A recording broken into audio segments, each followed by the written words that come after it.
Good afternoon, everyone. Welcome to the weekly Purple Penny coin news video. My name's Mark. I own and run the Purple Penny along with my wife Catherine here in Mawson Lakes in the northern suburbs of Adelaide. It's Tuesday. It's the first time in a long time that we haven't held a video on a Monday, but there was a good reason. I decided to take a couple of our kids over to Melbourne a little while ago, and it just so happened that the weekend coincided with the Money Expo, and Catherine talking to me through the phone. She doesn't realise that we're live. Come in. You might be live. You're on the wrong Facebook account. No, I'm cross-posting to both accounts. Are you really? Yeah, like I always do. Okay. I Just can't find you. I'm going to listen. okay. Well, we've got people watching here, Catherine. So I'm definitely streaming to the right place.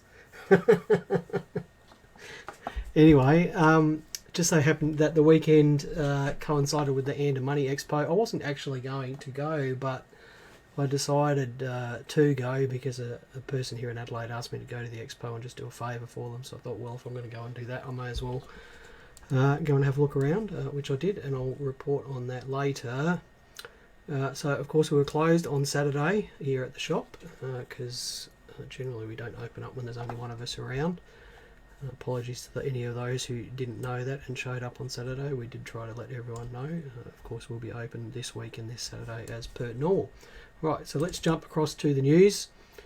August RAM releases are getting closer. We've got the Telegraph dollar, which arrived here in the shop today. They'll be available on the first Thursday in August, and then we've got the Diary of a Wombat coins appearing later in the month in the 3 editions. Those of you who are not sure what those coins are, you can watch last week's video or jump onto our website and read the blog post there about the releases.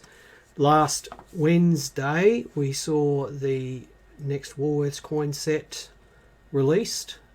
We were fairly certain we were going to get those coin sets, but we didn't actually find out from the mint until Wednesday morning.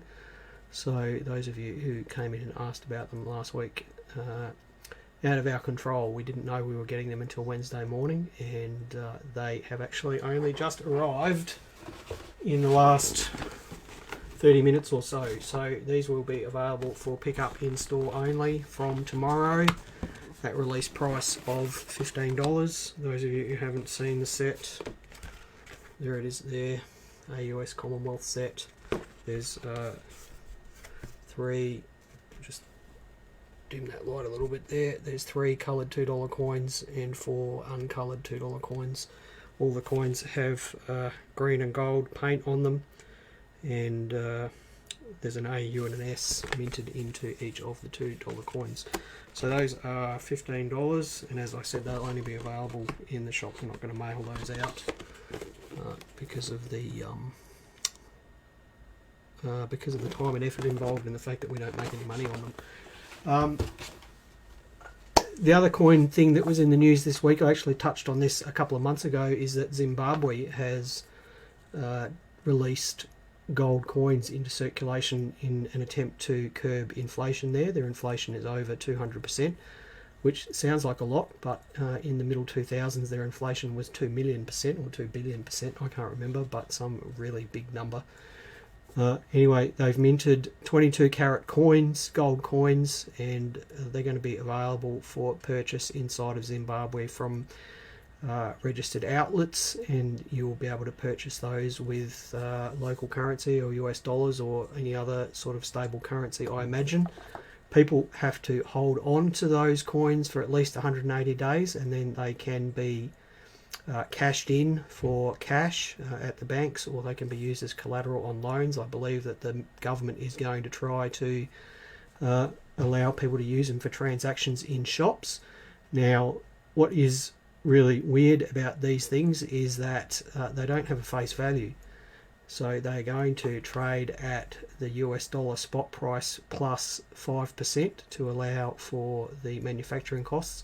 Now that makes them incredibly cheap gold to buy. It's very difficult to buy any gold at spot price plus 5%. And the reason why the government is doing this is to try and stop the deflation of the Zimbabwe currency against the US dollar and reduce the demand on US dollars.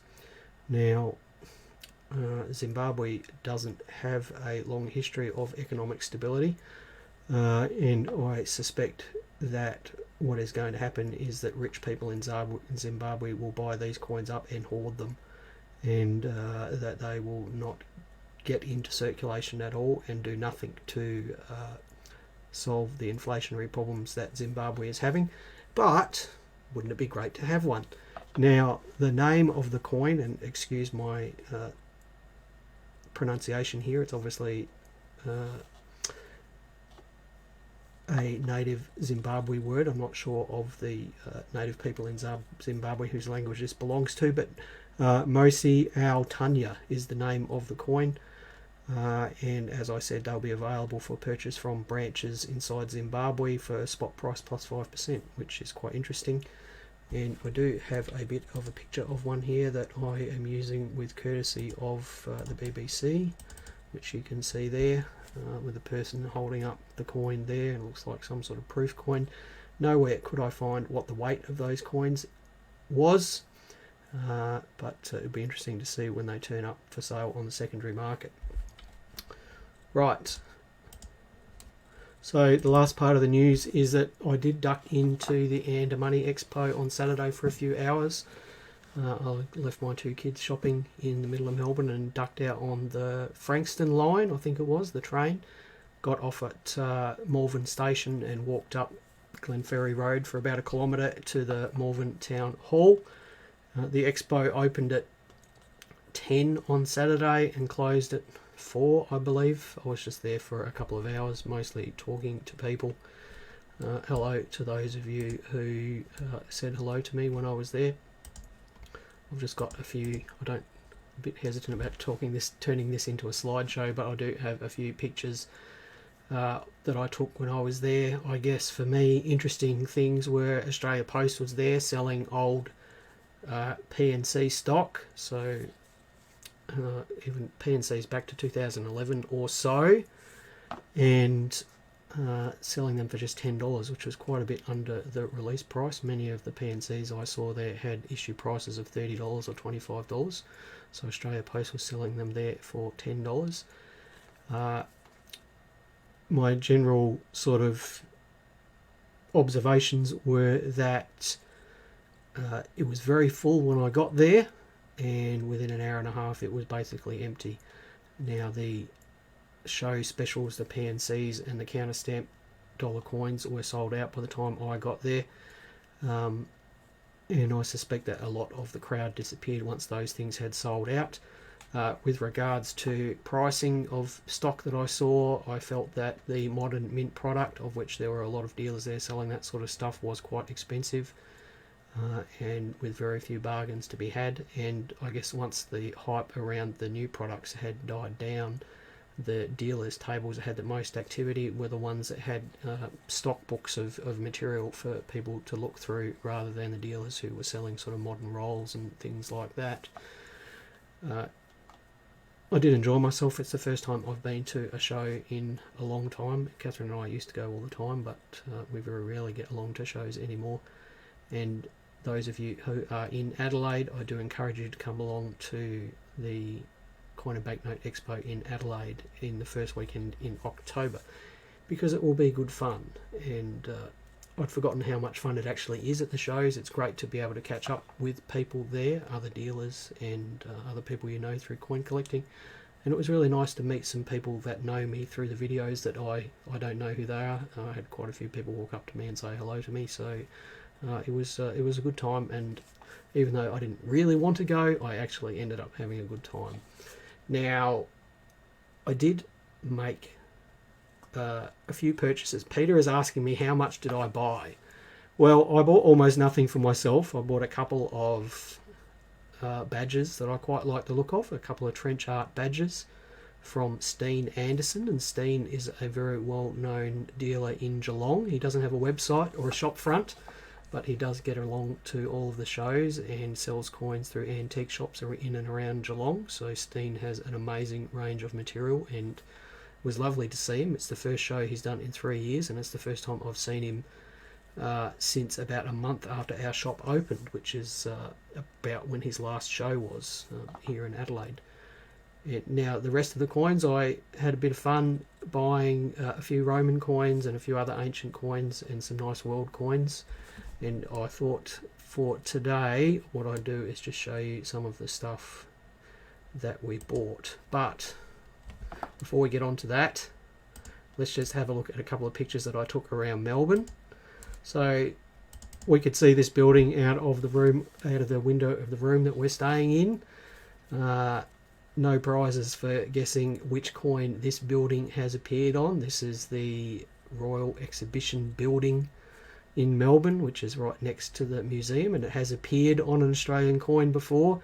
It was the location of the first sitting of Australia's Parliament in 1901, and of course it appeared on the 2001 Federation 20-cent piece. So if you are interested in coins and you're in Melbourne and you're just a visitor, do get along and have a look at that building because it is quite spectacular.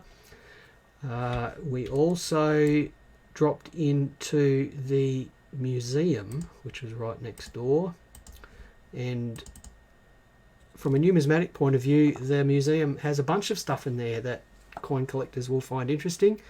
There was a display of trade tokens. There were 3 cabinets full of Mazaros material. Mazaros being Andor Mazaros and Michael Mazaros. Andor designed the 1967 Goose Dollar, and Michael has designed many, many medals over the years. And if you'd seen these cabinets, you would recognise a lot of the medals and medallions in those cabinets. That was fascinating to see. But there was also this lot of stuff here, which was dug up on Little Lonsdale Street in the 1980s and 1990s. And interestingly, 2 sovereigns were dug up there, including a beautiful 1860 Sydney Mint sovereign. And they were probably lost sometime in the 1800s, and a sovereign was a lot of money. You know, it's basically dropping a week's wages on the ground and not finding it again. I do find this stuff really interesting, perhaps more so than I should, but I always look for coins and medals when I'm wandering around museums and council chambers and things like that. So if you are in Melbourne and you get a chance, do go and have a look at the Royal Exhibition Hall and the museum next door. Okay, so it's a great place to go and visit. Right, so we'll just address a few of the comments here. Now, Gwen is asking how much the Zimbabwe 100 trillion banknote is worth today. Those banknotes all had expiry dates on them, Gwen, so it's not worth anything in Zimbabwe currency, but the highest denomination note, which I think is the 100 trillion, is actually quite a valuable note. It's worth $200 or so. Peter is saying, asking me how much I bought. We did buy a little bit. It will be appearing on our website over the next few days and weeks. Peter says that he used to do exams in the Royal Exhibition Hall, so he has mixed feelings about it. I can understand that, Peter. And David is saying that he agreed that it was enjoyable to have a look around. Interest was all about Australia Post stand and the bargains were in rare supply. A little disappointing there weren't some more dealers and RAM in attendance. Now, David, I've heard through the grapevine that the Mint probably won't attend any more shows, and I believe it's because of the disruption they feel that they were causing to shows, which I guess is fair enough. And I thought that the show was quite full. I thought the number of dealers that they had there was quite good. It's only a fairly small venue, and it was pretty packed, and if they'd crammed any more in there, you wouldn't have been able to get around. So I found it to be quite enjoyable, but it did quiet down quite quickly. If anyone was there on Sunday, I'd love to hear how busy it was on Sunday. Right, topic of the week is really just some coins that I purchased when I was there at the show. We got a nice little Edward I hammered penny, minted in London.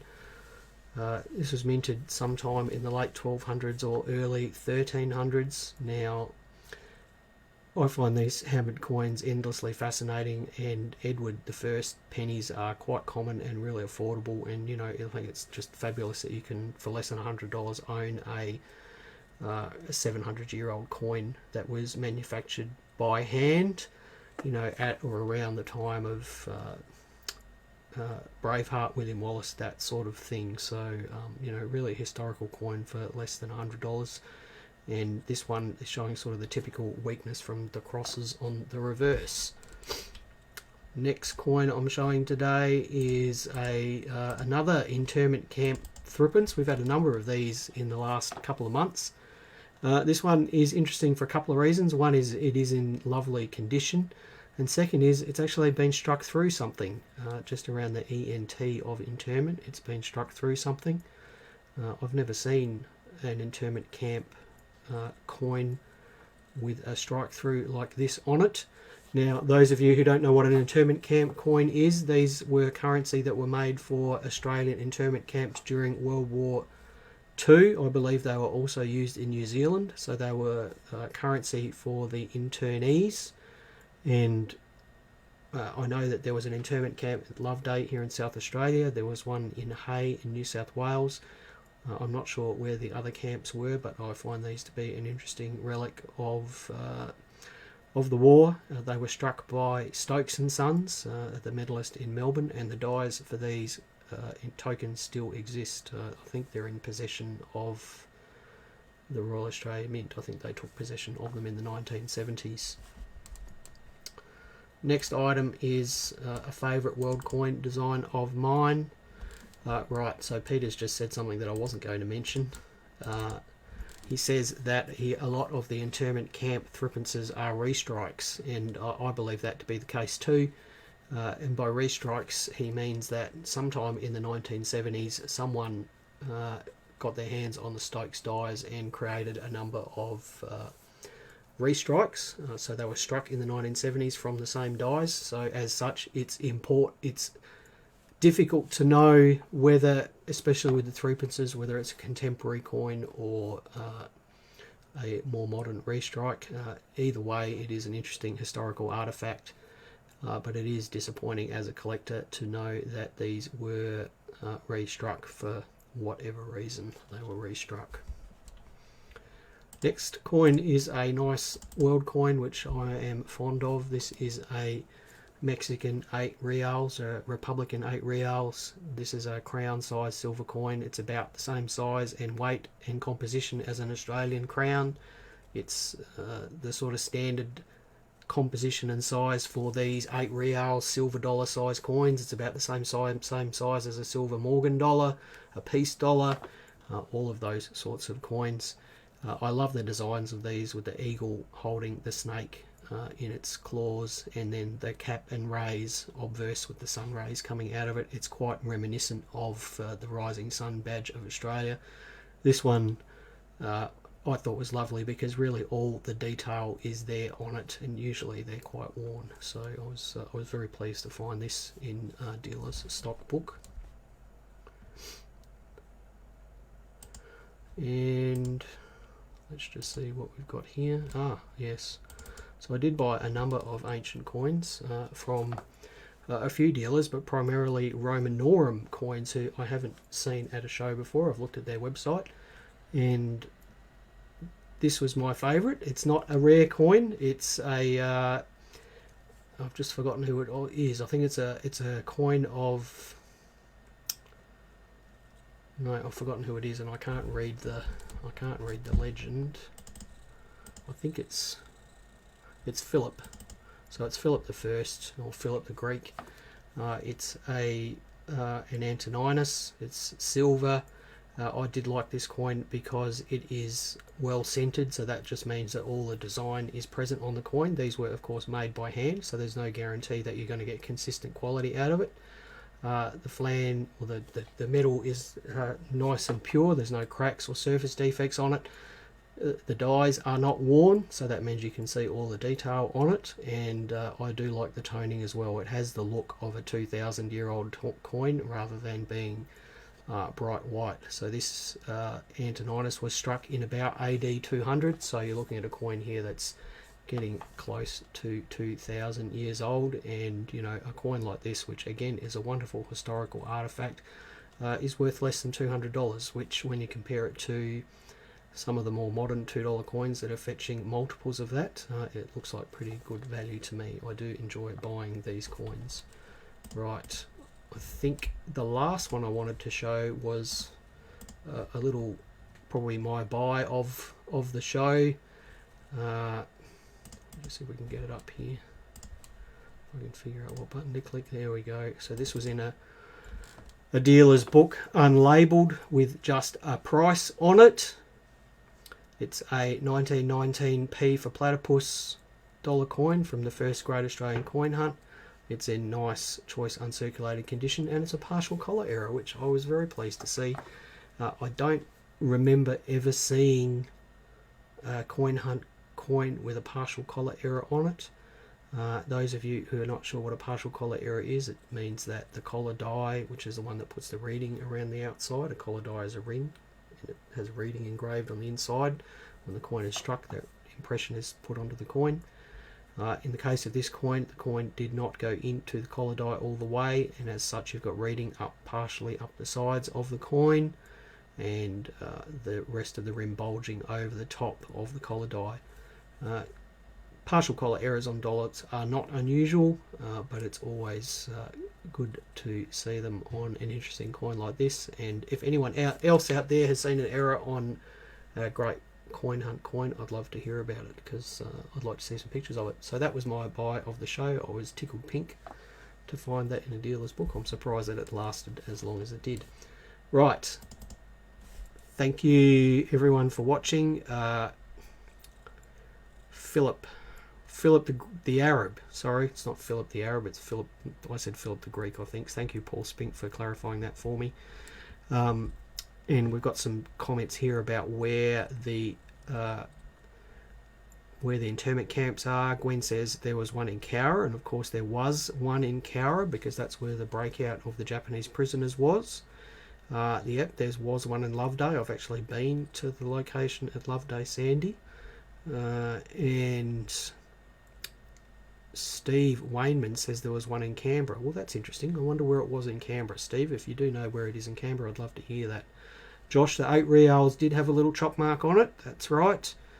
And that's it.